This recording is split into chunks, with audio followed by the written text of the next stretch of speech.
हमारे सभी दर्शकों से ये गुजारिश है, ये रिक्वेस्ट है कि हमारे चैनल झारखंड उदय न्यूज़ को जरूर सब्सक्राइब करें ताकि सबसे पहले नोटिफिकेशन आप तक पहुंचे हमारे लेटेस्ट समाचार की। याद रखें दोस्तों, हमारा चैनल है झारखंड उदय न्यूज़, यूट्यूब पर आप इसे सब्सक्राइब जरूर करें ताकि हमारा हर न्यूज़ आप तक समय पर पहुँच पाए।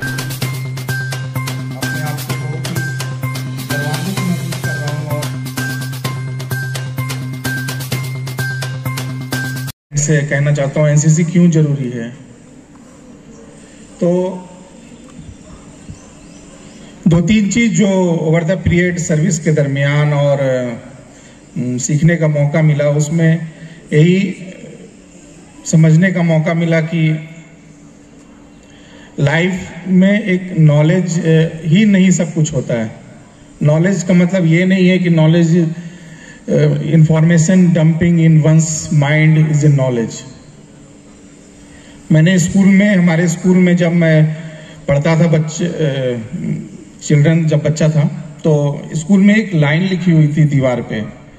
वो दीवार पे वो जो लाइन थी, उस समय तो मुझे उतनी समझ में नहीं आती थी, लेकिन हमेशा मेरे दिल में वो बात रही। और फिर धीरे धीरे जो समय निकलता गया और बात समझता गया, तो वो लाइन में आपके शेयर करना चाहता हूं कि सच्चा ज्ञान क्या है। सच्चा ज्ञान वही है जो आपके आचरण में उतर आया हो। तो इसका क्या मतलब है?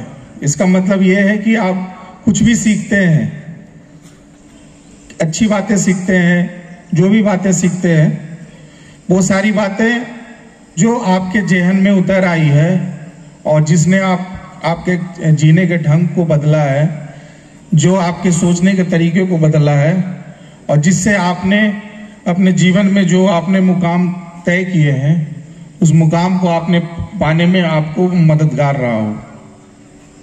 हम लोग कुछ एग्जाम को पास करके सर्विस लिए, तो ये एक सर्विस लेना है, ये नॉलेज था।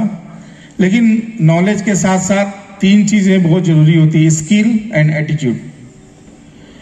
अगर आपके पास सिर्फ नॉलेज है लेकिन स्किल नहीं है, और फिर वो आपके एटीट्यूड में आप वो चीज झलकती नहीं है, तो नॉलेज तो एक समय खत्म हो जाता है। एग्जाम आप पास करते हैं और खत्म हो जाता है वो चीज, लेकिन आपका जो पूरा आप जो लाइफ जीते हैं वो आपके एटीट्यूड पे जीते हैं।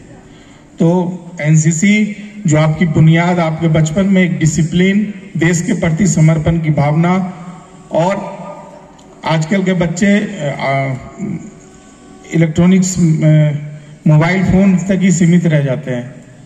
उनका बचपन क्या है, बचपन में कितनी गतिविधियां होनी चाहिए, और बचपन में और भी क्या क्या चीजें हैं जो आप देखने से अछूते रह जाते हैं, अपने आप में सीमित हो जाते हैं। लेकिन आप एनसीसी कीजिए, आपके अंदर डिसिप्लिन आएगी, आपके अंदर खुद आत्मविश्वास आएगा, हमेशा आपके अंदर एक पॉजिटिव वातावरण रहेगा, एक पॉजिटिवनेस रहेगी आपके माइंड में।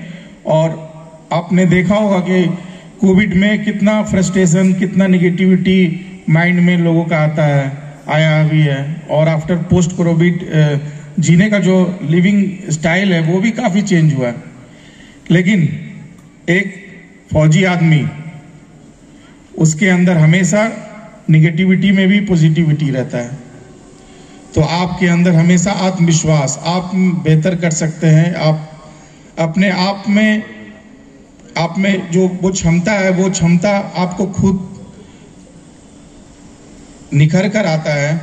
तो मैं सभी अभिभावकों से और जिनके बच्चे यहाँ पे जिन्होंने काफी अच्छा ड्रिल दिखाया, मैं सभी को धन्यवाद देना चाहता हूँ। और डेफिनेटली मेरा मिथक ये टूटा है, और मैं यहाँ पर आके काफी अपने आप को गौरवान्वित और काफी आशान्वित महसूस कर रहा हूँ कि देश का भविष्य अच्छे हाथों में है, और इन जगहों में भी लोग अपने कर्तव्य को काफी बखूबी निभा रहे हैं। तो इन शब्दों के साथ मैं आप सभी का धन्यवाद देता हूँ। Thank you. है जहाँ दिल में सफाई रहती है। हम उस देश के वासी हैं, हम उस देश के वासी हैं जिस देश में गंगा बहती है। होठों पे सच्चाई रहती है जहाँ दिल में सफाई रहती है।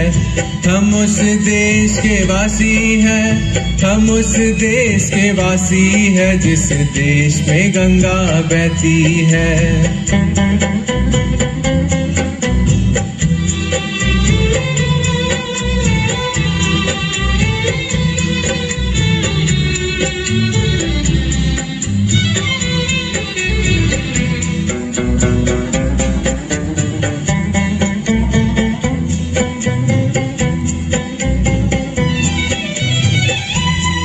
मेहमा जो हमारा होता है वो जान से प्यारा होता है। मेहमा जो हमारा होता है वो जान से प्यारा होता है। ज्यादा की नहीं लालच हमको थोड़े में गुजारा होता है, थोड़े में गुजारा होता है। बच्चों के लिए जो धरती माँ सदियों से सभी कुछ सहती है। हम उस देश के वासी हैं, हम उस देश के वासी हैं जिस देश में गंगा बहती है।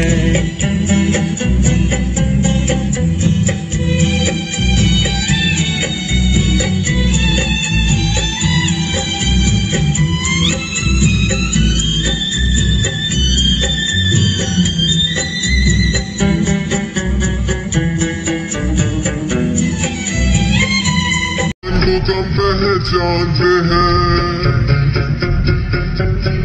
कुछ लोग जो ज्यादा जानते हैं, इंसान को कम पहचानते हैं।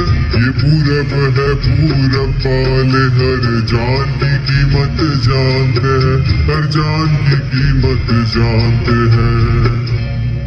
मिलजुल कर रहो और प्यार करो, एक चीज यही जो रहती है।